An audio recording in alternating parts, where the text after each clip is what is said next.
अस्सलाम वालेकुम नाज़रीन, मैं हूं यम्मे वाजिद। 7H न्यूज़ में आपका खैर मकदम है। कांग्रेस पार्टी की जानिब से आज 133वां योम तासीस गांधी भवन में मनाया गया।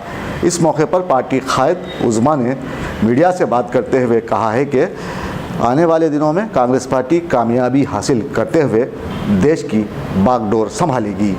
पेश है इस मामले पर हमारे नुमाइंदे जासिम जाबरी की ये रिपोर्ट।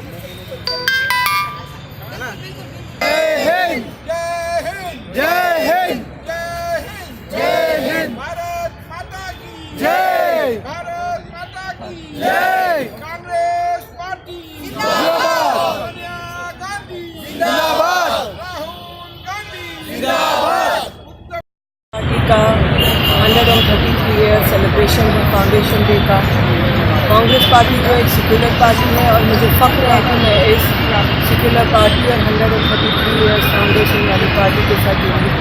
इंशाल्लाह आने वाले वक्त में जो इलेक्शंस हैं उसमें कांग्रेस पार्टी ही आती और केसीआर को अबकी बार जो है अवाम बताती कि मुंगेरी लाल जो हसीन सपने बताया लोगों को और वो उनके सपने भी पूरे नहीं करा, और इसकी वजह से जो भी है 2018 में लोग कांग्रेस पार्टी को ज़रूर वोट देंगे, कांग्रेस पार्टी को जिताते और केसीआर को बताते कि मुझे आप दिखाना क्या है। शुक्रिया दोस्तों, अब आप रहिए हर वक्त तैयार, क्योंकि हम आपके लिए लाते हैं ताज़ा तरीन खबरों का अंबार। चाहे घर हो, बस हो या रेल, हम करेंगे आपको अपडेट एवरीवेयर। तो लाइक कीजिए, शेयर कीजिए और सब्सक्राइब करना ना भूलें। 7H न्यूज़, आपकी आवाज़।